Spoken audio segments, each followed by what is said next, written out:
My favorite part about living here in Depoe Bay is the people. I love the people. We have a community and a network of people that you just can't find anywhere else. This community is a true fishing port. And there's some tourism, it has a major tourism effect on Lincoln County, but reality, this is what people think of as the classic coastal port. We love the business, we love the community. It's been very welcoming to us. We're truly a jewel on the Oregon coast. Oregon, it's a beautiful state, a haven for tourists, and a phenomenal place to call home. Hi, I'm Larry Walk. I've lived all over the country and in different parts of the world working in the film and television industry. About a year ago, my wife and I decided to move to a place we had vacationed at for years, Depoe Bay. Let me show you why we love the community and why we are sincerely concerned about its future.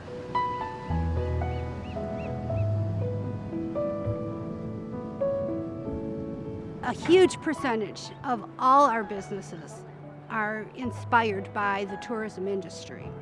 We find that people who fish have a good time, they have a good meal, they come back. They bring their families, they bring their friends. They come back not just to fish, but they come back just to visit. The charter industry that comes in that brings livability for our fishermen, and then the sports fishing, again, impacts our tourism.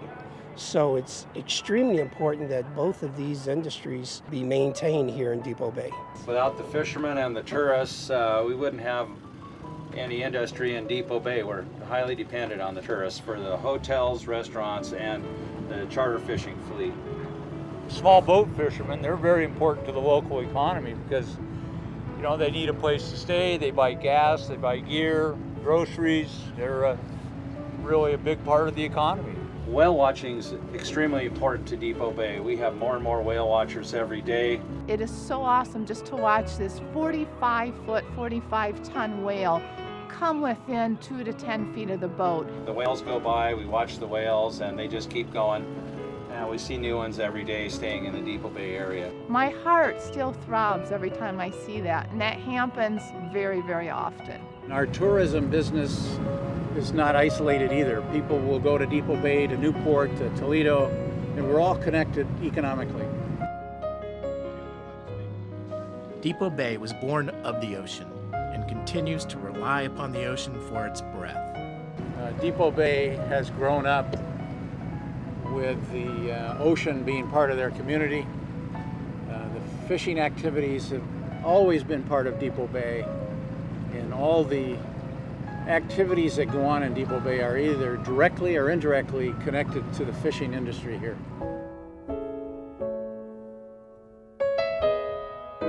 Since before time was recorded, people have been drawn to the safety of Depoe Bay and the riches of its nearshore ocean.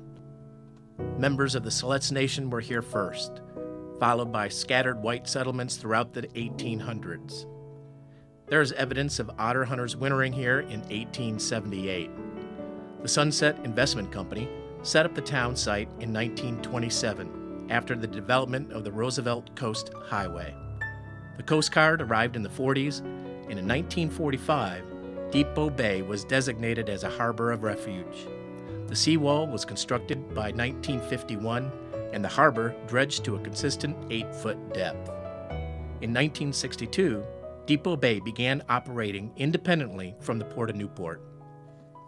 The town offers comfortable rooms, rental homes, and condos available with a variety of choices. Restaurant dining is one of our tourists' favorite pastimes. They love the freshly caught fish and crab. And I've heard a lot of people comment on the easy access to the ocean, and I think it plays a big role in some of the trailer sailors who come here because they can launch their boat, be in the ocean, and have a salmon on the line in 5 or 10 minutes. It's a tremendous thing. You can go fishing, you can go boating, it's freedom.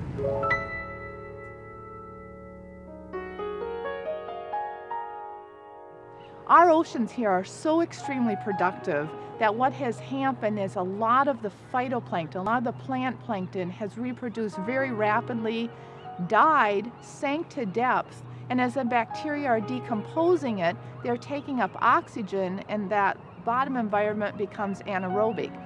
So it's in no way a dead zone, it's actually overproduction in the surface areas. The dead zone here off of Oregon was reported by the scientists as a nutrient-rich zone, and by the time the editors of the major papers got a hold of it, they had changed the story to a dead zone, and it severely affected our business. Our ocean right now is so regulated. Everything's doing great. I mean, no one's overfishing here. Everything's great. Our crabbing's been great. And the thing is misinformation's being put out in the environment, and it's not correct.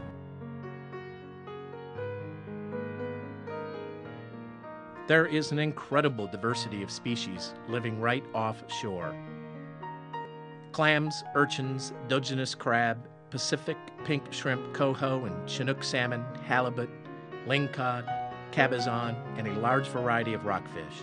Because of this diversity and the quick access to open ocean waters, Depoe Bay is a haven for both charter and small boat fishing. The future, I think, is bright. In crab, we've had some of the best years on record in the last few years. We've had real big catches of coho salmon, and the lingcod are considered rebuilt for the fishing stocks out here. The highest record ever recorded for sport tuna was 4 or 5 years ago at 17,000 sport-wise. We're already over 50,000 this year. Lots of halibut around, and it's been really a good year for the sport fishing. And in 04 and 05, some of our salmon, Chinook salmon fishing was the best in history. I see we have a tremendous future in both sport and commercial out of Depoe Bay. Well, there's a lot of pressure being put on the oceans by different industries today that we haven't faced before. Well, two things are on the horizon for new uses of the ocean.